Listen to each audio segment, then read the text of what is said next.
Nós estamos numa série de mensagens, uma série de 3 mensagens, uma trilogia, em que estamos falando sobre amar e servir. É muito gostoso amar, é muito bom ser amado, é muito bom ser servido, mas Deus nos chamou também para nós servirmos, fazermos a diferença, é bom demais. Hoje eu quero, na verdade, ministrar a segunda mensagem dessa série, que vai se encerrar no próximo domingo, sobre amar e servir. O título da palavra de hoje é Forte em face à oposição. Forte em face à oposição. Sabe, qualquer momento da sua vida que você quiser fazer algo bom, que você sentir Deus te liderar para realizar algo significativo, algo generoso, algo que será duradouro, espere por oposição. Espere por obstáculos, eles vão aparecer. Espere por resistência, ela vai surgir. Muitas vezes, resistência espiritual. Nós vemos isso ao longo da palavra de Deus toda. Desde Gênesis, Adão e Eva, no jardim do Éden, de repente aparece a serpente. Nós vemos isso também quando Moisés se levanta para libertar o povo de Deus lá do Egito, da escravidão, de repente aparece o opositor Faraó. Nós vemos Davi tendo o seu opositor Golias.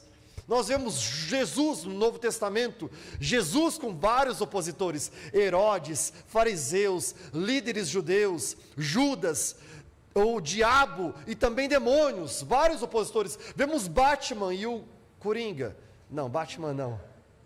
Nós vemos Neemias, este personagem que nós estamos estudando desde a semana passada, agora tendo opositores. Vamos estudar mais hoje sobre Sanbalate e Tobias, 2 opositores à vida de Neemias, para que a gente possa entender um pouco mais essa mensagem hoje.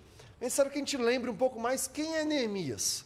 Neemias era um homem comum, como eu e você, um homem ordinário, um homem regular, normal, comum. Ele era copeiro do rei, o rei da Pérsia. Ele pegava um vinho bom, colocava numa taça e servia o rei. Ele era responsável por experimentar se aquele vinho era bom o suficiente para que o rei provasse e tomasse.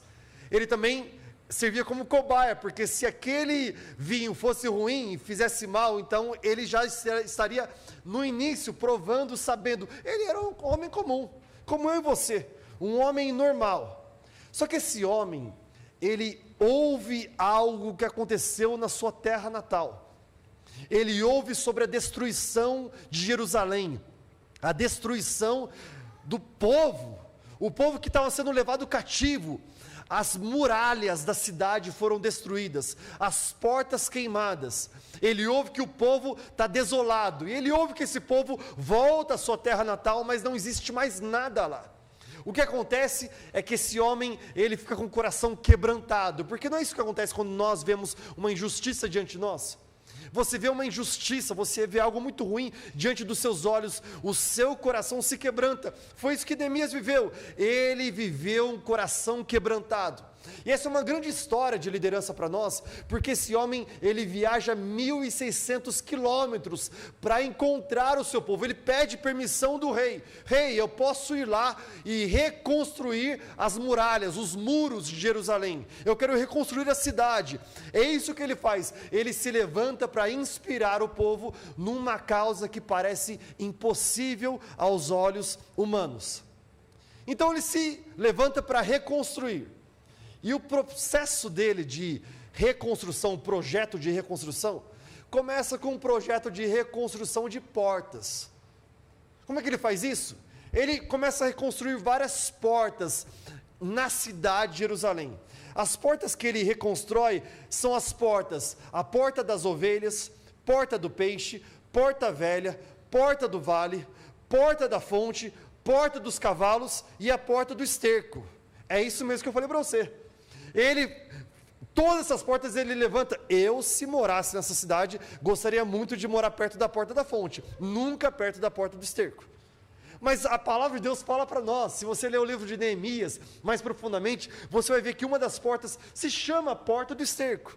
Mas quem é que ele chama para poder construir tudo isso? Esses portais, essas portas, esses muros? Ele vai chamar construtores, carpinteiros, homens experientes na construção civil. Mas o que ele faz? Ele chama ourives, homens que fazem joias. Ele chama sacerdotes. Ele chama homens que faziam perfume. Eu não sei como é que ele conseguiu convencer os caras que faziam perfume a reconstrução dos muros. Eu não sei. Comerciantes ele chama todos esses homens. E de repente, agora ele tem todo o povo junto com ele para a reconstrução dos muros de Jerusalém. Tem um problema na sua frente, tem uma solução, tem a visão, tem as pessoas à sua volta, e agora ele começa a ver um pouco de progresso. E ele pensa, talvez, é exatamente agora que tudo vai dar certo.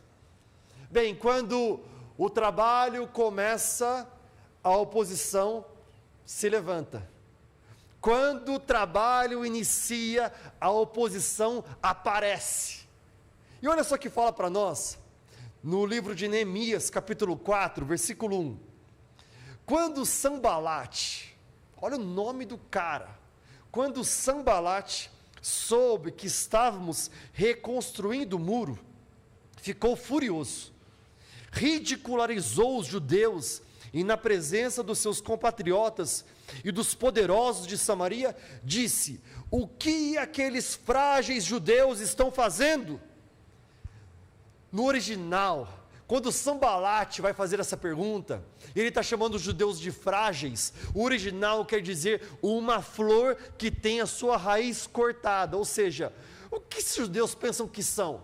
Eles nada mais são do que alguém que antes podia florescer, mas agora teve a sua raiz cortada e não pode produzir, florescer mais nada. É isso que ele chama eles. E daí ele continua falando assim: será que vão restaurar o seu muro? Irão oferecer sacrifícios? Irão terminar a obra num só dia? Será que vão conseguir ressuscitar pedras de construção daqueles montes de entulho de pedras queimadas? Tobias, o amonita, que estava ao seu lado, toda vez que aparece um opositor, aparece um papagaio do lado dele para repetir tudo o que ele falou, não é? Sempre quando a gente tem um opositor diante de nós, tem alguém trazendo a oposição e tem alguém ecoando do lado. E era exatamente esse homem, Tobias. Estava ao seu lado, completou: pois que construam, basta que uma raposa suba lá, para que esse muro de pedras desabe. Toda vez que o trabalho começa, a oposição surge. Não é muitas vezes assim nas nossas vidas? Você determina um sonho, começa a trabalhar para o realizar desse sonho, de repente vem uma oposição. Talvez essa é a sua história. Você falou: eu vou voltar à igreja, eu quero ir à igreja, eu quero estar na casa de Deus, eu quero me reunir com a igreja, eu quero aprender mais de Deus, e de repente você está saindo da sua casa, e você vê já brigando no trânsito, xingando outra pessoa, e no meio do caminho falando assim: quer saber, eu nem vou na igreja, vai, deixa quieto. Você colocou no seu coração que você quer servir no ministério de crianças. Você fala: hoje eu vou começar a servir no ministério de crianças. Você dá o seu nome para as tias do Kids, você se capacita, passa pelo processo de capacitação, e de repente no primeiro domingo que você está lá no Kids, uma das crianças no meio da aulinha vomita tudo no seu pé, e você fala assim: quer saber, eu vou deixar de lado tudo isso. Você fala: esse ano vai ser o ano que eu vou sair da dívida. Esse ano vai ser o ano que eu vou regularizar a minha vida, vou organizar financeiramente. No momento que você fala, aparece uma notícia: o carro quebrou, milão para você poder consertar. É sempre assim, não é? Você começa a pensar em colocar algo no seu coração, fazer algo, você fala com seu amigo, alguém, você compartilha: eu tenho um sonho, eu vou fazer isso. A pessoa fala: não seja burra, você está sendo tolo demais, por que você vai fazer isso? Não é? todas as vezes que nós queremos trabalhar, parece que vem a oposição. Não fique surpreso quando a oposição aparece. Por quê? Porque o avanço convida a oposição. O verdadeiro avanço convida a oposição a aparecer. Sabe, o inimigo de nossas almas, o diabo, ele não se importa com aqueles que não são uma ameaça. O inimigo de nossas almas, ele não se importa quando nós não somos uma ameaça a ele. Basta a gente ficar relax. Basta eu ficar de boa. Na verdade, quero falar algo para você. Se você não quer ter uma vida com problemas, se você quer ter uma vida muito relax, muito tranquila, uma vida que tudo parece que vai dar certo, está tudo tranquilo, eu posso te dar algumas dicas. Sabe o que você faz? Faça a sua vida confortável. Faça aquilo que você gosta de fazer da forma confortável, como você gosta de fazer. Seja você, talvez criando aqueles posts de Instagram perfeitinhos, você prepara o ambiente, prepara a mesa, organiza as pessoas, organiza o sorriso, tira a foto e você coloca lá, #abençoado. O que você precisa fazer, talvez, se você quer ver esse tipo de vida, que é muito confortável, vá à igreja, se você quiser. Se você não quiser, não vai não. Vai somente se você quiser. E se você for, não se engaje, não ore, não sirva, não adore a Deus em seus dízimos e ofertas, não se importe. Faça algumas coisas espirituais, somente algumas, só para que você se sinta um pouco bem. Nada muito bem, um pouquinho bem. Sabe quando você sai do culto, você fala assim, nossa, senti uma energia boa lá, senti algo legal, mas não é o suficiente para aquilo que você faz importar de fato no reino espiritual. No momento em que você dá um passo de fé na sua vida, no momento em que você decide ouvir a Deus, decide entender na sua mente, no seu coração, que você foi chamado para estar aqui, não como alguém que existe, mas como alguém que vive, como alguém que tem sonhos, como alguém que realiza esses sonhos do Senhor. No momento em que você ouve o Senhor e você se enche de fé, você se enche de esperança, de coragem, seja forte e corajoso. No momento em que você ouve a Deus e você decide obedecer a Deus, prepare-se, porque você está prestes a engajar numa batalha real. Uma batalha que você, a partir de agora, será o alvo, e muitas vezes o alvo do inimigo de nossas almas. Muitas vezes a perseguição, a oposição é espiritual. Críticos, eles sempre aparecem. Na verdade, críticos, eles gostam de sempre criticar, porque eles não fazem nada. Sabe, eu gosto muito de cinema. Cinema é bom. Você vê que um diretor de cinema, um produtor, ele pensou em todo aquele enredo, em todos aqueles efeitos, em toda aquela composição. É bom demais cinema, eu gosto demais. Eu gosto muito de gastronomia. Sabe aquele prato que você come, um chefe de cozinha preparou, ele pensou nas melhores combinações, ingredientes de lugares diferentes. É bom demais ler um bom livro, uma boa literatura. É muito bom um livro que enriquece, que faz com que você avance, um livro que é disruptivo, um livro que faz com que a sua mente expanda. É muito bom moda. Você ver uma moda que é muito bem organizada, criatividade, algo bem feito, isso é maravilhoso. Mas deixa eu falar uma coisa para você. Todas essas profissões, nelas também tem críticos. Crítico de literatura, crítico de cinema, crítico de gastronomia, crítico de moda. Deixa eu falar algo para você. Os críticos sentam e criticam, mas aqueles que produzem filme estão ativos, eles estão fora da cadeira. O chefe de cozinha está lá de pé, produzindo, ele está cozinhando, fazendo tudo aquilo para você. O autor de livros escrevendo, aquele que está pensando no futuro está fazendo. Nós devemos tomar uma decisão. Quem é que nós somos? Aqueles que produzem ou aqueles que criticam? Os críticos sempre aparecem. Eles vêm com sua crítica muito alta. Eles falam muitas coisas para nós. Mas aí, como é que nós respondemos aos críticos? Como é que você responde aos haters, aqueles que odeiam você? Os negativistas, os pessimistas, como é que nós respondemos a eles? Na maioria das vezes, não respondemos.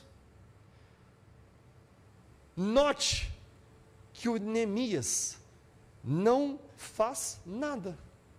Ele não responde a eles. Ele não tem uma resposta. Ele não se defende. Por quê? Porque a nossa resposta não vai converter os críticos, somente vai validá-los. A minha resposta a eles só vai trazer validação a eles. Quando você reconhece os seus críticos, você somente dá a eles mais poder, dá a eles mais alimento para eles criticarem você. Eles não importam até que você responda. Então faz o seguinte, não responda. Não é fácil lidar com os haters, com as pessoas que torcem contra nós, mas muitas vezes é mais difícil lidar com as dúvidas daqueles que estão mais próximos de nós. O mais difícil é lidar com as dúvidas deles. Por quê? Porque eles estão próximos. Às vezes é um familiar que deveria te apoiar, mas vem com dúvidas, com palavras contrárias. Quem você pensa que você é? Às vezes é um irmão, uma irmã, um pai, uma mãe, um amigo próximo, falando para você, não seja estúpido. Quem você acha que você é? Você não consegue fazer isso daí. Você não pode, de repente, sair do seu trabalho, começar esse empreendimento. É impossível tudo isso. Eu lembro claramente, quando Deus me chamou ao ministério pastoral, quando eu tinha 17 anos. 17 anos, um amor por almas, um amor pela igreja, um amor pelo ministério, mas também, ao mesmo tempo, um amor pela educação, pela vida acadêmica, pelo trabalho, empreendimento, sonhos para empreender. Eu lembro que naquele momento que Deus me chamou, Ele falou para mim sobre empreendedorismo também. Eu lembro que eu fui a pessoa extremamente engajada no ministério. Sabe aquela pessoa que é muito engajada, que faz tudo? Eu era, mas eu não admitia ter chamado pastoral. As pessoas me chamavam como um pastor, mas eu falava, eu não sou pastor, eu amo fazer tudo isso, eu sou um empresário. Eu lembro que eu admitia o fato de empreender, de buscar, de trabalhar, mas o fato de eu ser pastor, eu falava, isso eu não admito, eu não sou.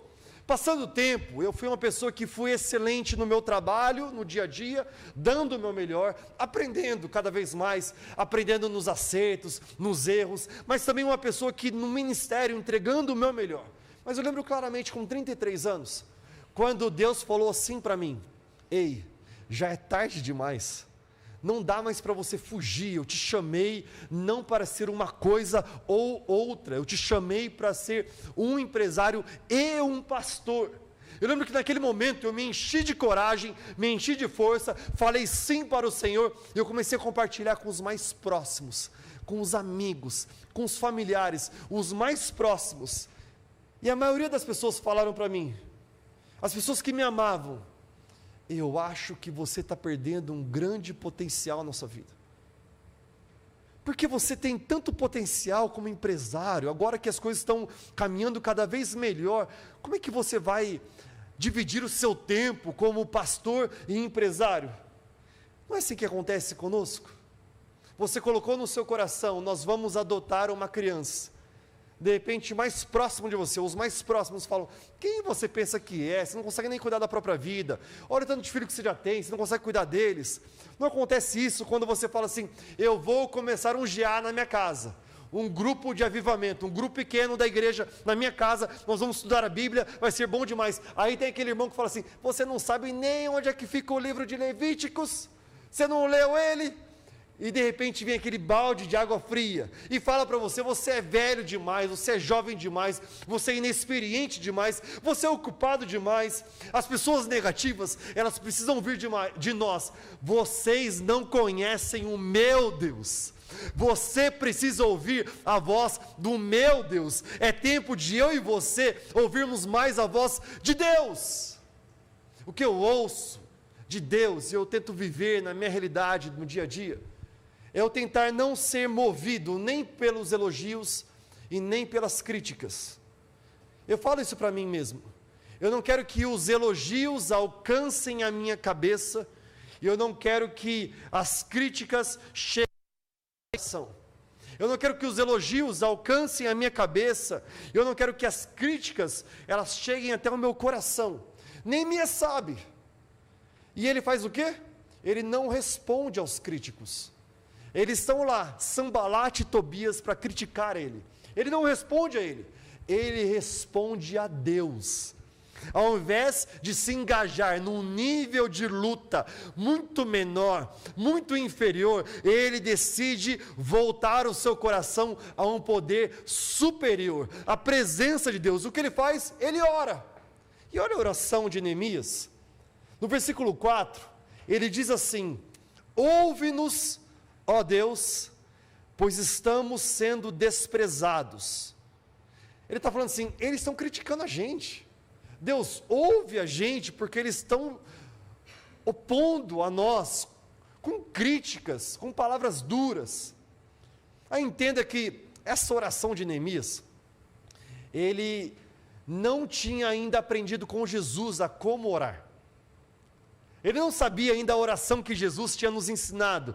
E olha só o que ele fala aqui: faze cair sobre eles a zombaria. Fala a verdade, muito provavelmente essa seria a minha e a sua oração. Deus, eles estão zombando de mim, faz 2 vezes, 10 vezes pior para eles. Eles estão ridicularizando a minha vida, faça muito pior a eles. Claramente Neemias precisava um pouco de mais maturidade espiritual, um pouco mais de inteligência emocional, mas é isso que ele fala aqui. Ele faz assim: e sejam eles levados prisioneiros como despojo para outra terra, não perdoe os seus pecados, nem apagues as suas maldades. Ele está falando assim, viu, manda eles para o quinto dos infernos. Eu quero que todos eles vão para o inferno, ele fala assim. E ele continua: pois provocaram a tua ira diante dos construtores. Nesse meio tempo, fomos reconstruindo o muro, até que em toda a sua extensão, chegamos à metade da sua altura, pois o povo estava totalmente dedicado ao trabalho. O que Neemias faz? Ele pausa para orar, mas logo depois, ele volta ao trabalho, porque todos estavam totalmente dedicados ao trabalho. Isso significa que o coração deles era dedicado à visão. Nós entendemos qual é a visão. A visão é a reconstrução dos muros. A visão é nós termos a nossa terra natal novamente reconstruída, um lugar de esperança, um lugar de segurança. Nós estamos com você, Neemias. Ele volta, ele para orar, mas ele volta para trabalhar. Mais um round de oposição, ele faz mais uma oração, mas depois ele se posiciona, mesmo em meia-noite, ele se posiciona. O que aprendemos com Neemias, é que Neemias ele é tanto espiritual quanto prático. Nós precisamos aprender a orar, precisamos aprender em meio à oposição, ao invés de darmos respostas ao próximo, respostas aos críticos, levarmos nossos corações ao Senhor, mas logo depois, ser prático, trabalhar, é orar como se dependesse plenamente de Deus, mas trabalhar como se dependesse plenamente de nós. Orar como se dependesse plenamente de Deus, mas trabalhar como se dependesse plenamente de nós. Nós podemos aprender muito com Neemias, porque muitas vezes nós entramos em nosso quarto, nós oramos: Deus, abre uma porta, faz algo novo, dá ideia, gera um rompimento, faça aquilo que eu estou pedindo, Deus, faz o impossível acontecer. Daí a gente termina de orar, a gente pega o nosso celular e a gente fica rolando em stories, vendo nossa vida passar e nós sentados, sem fazer nada. Nós terminamos de orar, voltamos para a cama para ficar dormindo, marinando em nosso próprio sentimento, nossas próprias emoções. Nós oramos, e ao invés de pegarmos o currículo e espalharmos para trabalhar, nós ficamos à frente de um videogame, vendo a vida passar. Neemias, ele é tanto espiritual quanto prático, ele faz oração, mas ele volta ao trabalho. E olha o que diz aqui para nós, no versículo 10, enquanto isso, o povo de Judá começou a dizer: os trabalhadores já não têm mais forças, e ainda há muito entulho, por nós mesmos não conseguiremos reconstruir o muro. Nesse momento começa entre eles uma dúvida: Será que a gente tem o que é necessário para fazer isso acontecer? Será que nós temos condições entre nós para realizar de tudo isso? Versículo 11. Os nossos inimigos diziam: antes que descubram qualquer coisa, ou nos vejam, estaremos bem ali no meio deles. Vamos matá-los e acabar com o trabalho deles. Os judeus que moravam perto deles, 10 vezes nos preveniram: por onde quer que vocês se virarem, saibam que seremos atacados de todos os lados. De repente, aqueles que estão junto, que estão trabalhando, começam a duvidar. Eles duvidam tanto que eles dizem palavras pessimistas. Não importa o que a gente faça, nós sabemos que tudo o que fizermos vai dar errado. Sabe, de todas as forças opositoras,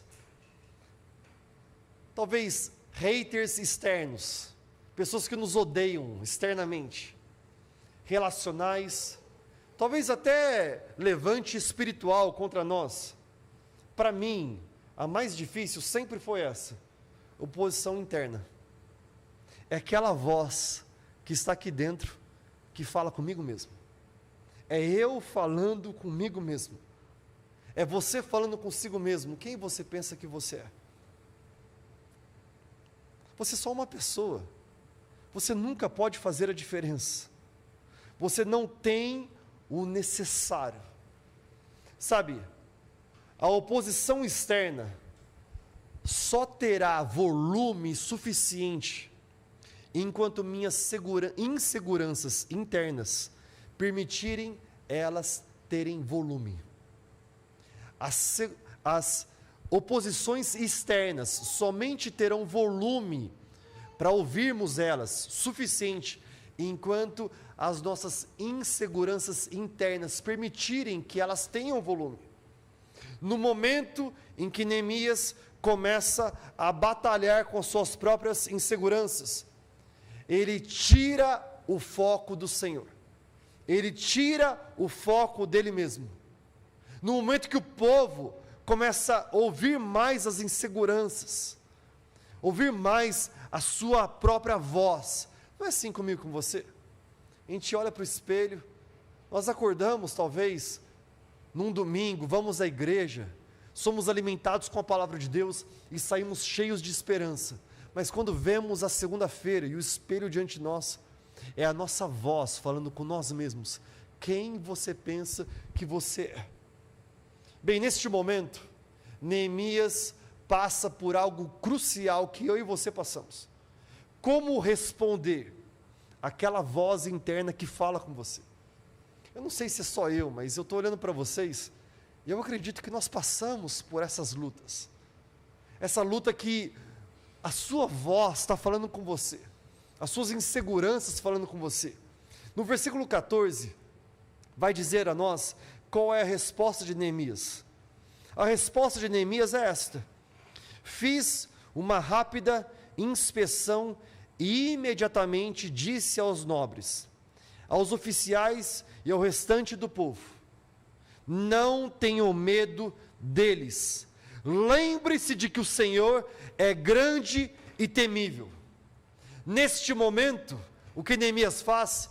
Ele tira o foco dele mesmo, posiciona o foco dele no Senhor, e ele fala: esta batalha não é nossa, esta batalha é do Senhor. Ele lembra a si mesmo: Ele é por nós, Deus é por nós, Deus é conosco. Se Ele é conosco, quem será contra nós? Ele fala: maior é o que está em mim do que o que está no mundo. Ele diz: o que pode nos separar do amor de Deus? Não há fome, não há nudez, não há prisão, não há violência, não há principado nem potestade, nada nos separará do amor de Deus. É exatamente isso que ele faz. Eu imagino Neemias neste momento dizendo: lembre do Senhor, povo de Deus, lembre do Senhor. Eu imagino ele levantando passagens da Escritura para falar para eles: lembre que o Senhor esteve com vocês, com seus ancestrais, quando tirou eles do cativeiro lá no Egito. Lembre que foi o Senhor que abriu o mar para o povo passar, e o povo passou em terra seca. Lembre que durante a noite, a nuvem, a coluna de fogo estava com o povo aquecendo. Durante o dia, houve o maná. Lembre do Senhor. Lembre do Senhor, lembre que Ele é o mesmo ontem, hoje e para sempre. Essa palavra eu creio que é para nós, eu creio que é para você que está na sua casa. Lembre do Senhor, lembre que Ele está aqui presente, aqui agora. Lembre que nós não estamos sozinhos, Ele é por nós, e se Ele é por nós, quem será contra nós? Quem será contra nós? Eu lembro a minha vida antes dEle, eu lembro que antes de Deus, a minha vida era uma vida baseada em mentira. Eu lembro claramente, eu lembro que eu fabricava mentiras na minha vida, querendo impressionar o próximo, querendo impressionar as pessoas, querendo trazer talvez alguma identidade para mim mesmo, e eu lembro claramente em contar as mentiras, mas depois voltar com a minha cabeça no travesseiro e pensar: eu sou uma falsidade. Tudo aquilo que as pessoas pensam que eu sou, eu não sou. Tudo aquilo que eu tento fabricar, eu não sou de fato. Mas eu lembro quando os meus pais me obrigaram a ir numa viagem com um monte de adolescente de Campinas ao Nordeste do Brasil. Uma viagem missionária da igreja. Eu fui obrigado pelos pais. Mas eu lembro quando eu entrei naquele ônibus, eu vi a quantidade de adolescentes, famintos e sedentos por mais de Deus. Eu lembro que o Espírito Santo começou a mexer o meu coração, a fazer borbulhar aqui dentro. Ele falou: eu estou agindo no seu meio, Tiago. Eu na verdade não quero apenas tocar a vida deles, mas eu quero ser o seu Deus, eu quero ser o seu Pai, que te dá identidade. Eu lembro claramente, quando eu cheguei lá no Nordeste, eu estava naquela praia, vendo aquela praia linda, vendo os adolescentes andando, evangelizando, falando do amor de Jesus, e naquele lugar eu fiz essa oração: Deus, eu entrego a Ti o meu coração.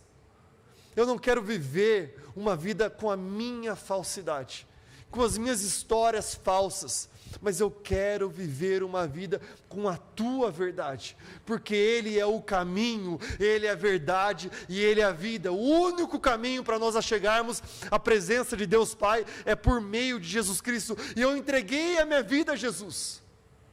Eu lembro, em meio à oposição, quem é o nosso Deus? O nosso Deus, Ele é este: é grande e temível, Ele é grande e maravilhoso, Ele é grande e poderoso. Lembre que o Senhor é contigo. Mas Ele continua falando mais ainda para nós. Ele fala assim: não tenham medo, lembre-se, grande é o Senhor e temível. E Ele fala mais: e lutem por seus irmãos, lutem por seus filhos, lutem por suas filhas, lutem por suas mulheres e por suas casas, lutem. Ele diz: lembre do Senhor e lute. Busque a Deus e trabalhe. Lembre que Ele está com você, mas Ele age aqui e agora. Ele fala: lembre do Senhor, mas continue lutando. Ou seja, vai trabalhar para pagar a sua dívida. Ele diz: lembre do Senhor, mas continue lutando, porque o seu casamento será restaurado no Senhor enquanto você lembrar e lutar. Lembre do Senhor e continue lutando, porque você vai vencer o vício. Lembre do Senhor e continue acreditando. Continue acreditando. Por quê? Porque talvez você lá atrás, você viu um problema diante de você, você viu uma injustiça diante dos seus olhos, e você pensou assim: isso precisa mudar, essa situação não pode continuar assim. Algo quebrantou o seu coração. É isso que Neemias enfrentou. Quando o coração dele foi quebrantado, ele sentou para chorar. Ele se ajoelhou para orar, mas ele se levantou para agir. Quando ele se levantou para agir, ele falou com o rei liberou ele, não apenas isso, entregou a ele provisão, entregou a ele proteção. Quando ele fez tudo isso, ele fez o quê? Ele buscou a Deus fielmente, ele definiu uma visão claramente, ele também elaborou planos com muito cuidado, e ele inspirou pessoas apaixonadamente. Mas aí a oposição se levanta, aí a tempestade se levanta, e o que que nós fazemos? Nós lembramos do Senhor e continuamos lutando. Nós lembramos que Ele é por nós e continuamos lutando. Nós lembramos de que Ele está aqui. Existe uma criança, talvez que Deus falou com você, que precisa de uma família. Lembre e continue lutando. Talvez é uma vítima que precisa de uma cura no seu físico, talvez na sua emoção, na sua alma. Lembre do Senhor. Talvez é o perdido que precisa de esperança. Nós precisamos entender que quanto maior a oposição contra nós, maior a oportunidade para Deus lutar por nós. Quanto maior a oposição contra nós, maior a oportunidade para Deus lutar por nós.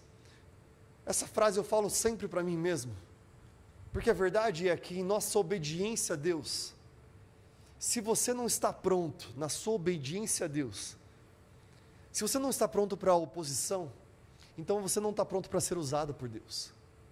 Eu falo isso para mim, Tiago, se em meio à oposição, se em meio à sua obediência, você não está pronto para vencer a oposição, lidar com a oposição, você não está pronto para ser usado por Deus. Sabe, nos últimos anos, nós temos visto muita oposição em diversos sentidos, oposição daqueles que deveriam torcer por nós, mas que praguejam contra nós, oposição daqueles que deveriam orar por nós, como irmãos na fé, mas são aqueles que caluniam, que levantam mentiras, que levantam palavras contrárias. Mas nós não vamos alimentar os opositores com os nossos sentimentos, com nossas palavras. Nós vamos fazer aquilo que Neemias nos ensinou a fazer. Eu primeiro vou orar, depois eu vou agir, mesmo se eu vejo que há, talvez aqui dentro de mim, uma voz interna falando, é impossível. Talvez uma voz interna falando assim, você não tem condições, você não tem como fazer. Eu vou lembrar, lembro do Senhor, porque Ele fez ontem, Ele faz hoje, Ele fará amanhã.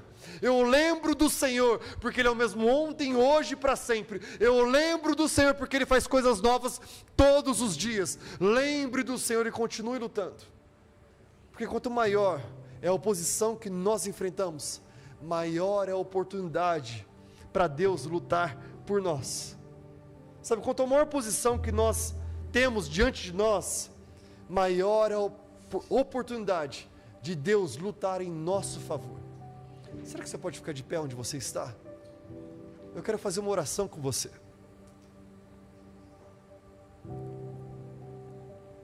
Eu quero te encorajar. Será que você pode, neste momento, fechar os seus olhos?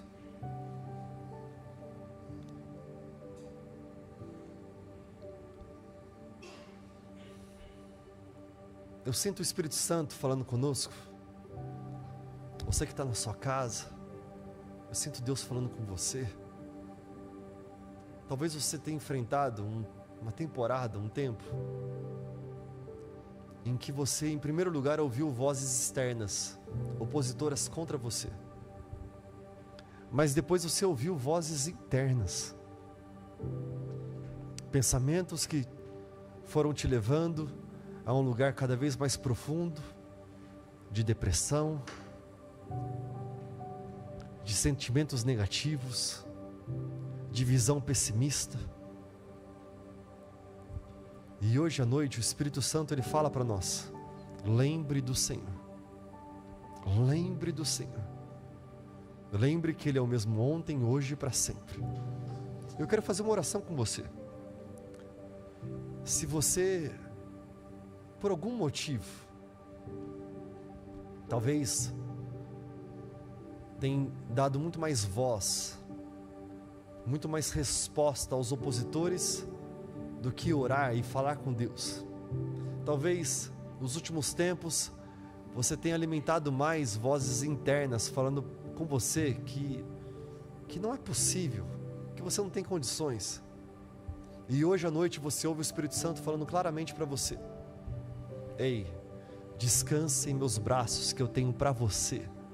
Descanse em meus braços porque eu tenho para você uma vida que não é de existência, mas é uma vida abundante. Se você sente o Espírito Santo falando com você e você quer se render a Ele, e eu quero orar com você, se render para alinhar o seu coração a Ele, eu quero lembrar do Senhor, eu quero voltar o meu coração a orar e falar com Deus. Eu quero que exatamente neste momento as vozes externas sejam silenciadas, inclusive a minha voz interna, mas que eu possa lembrar nas tuas escrituras de que tu és por mim, de que nem morte, nem nudez, nem principado, nem potestade, nem violência, nada nos separará do amor de Deus. Eu quero fazer essa oração com você.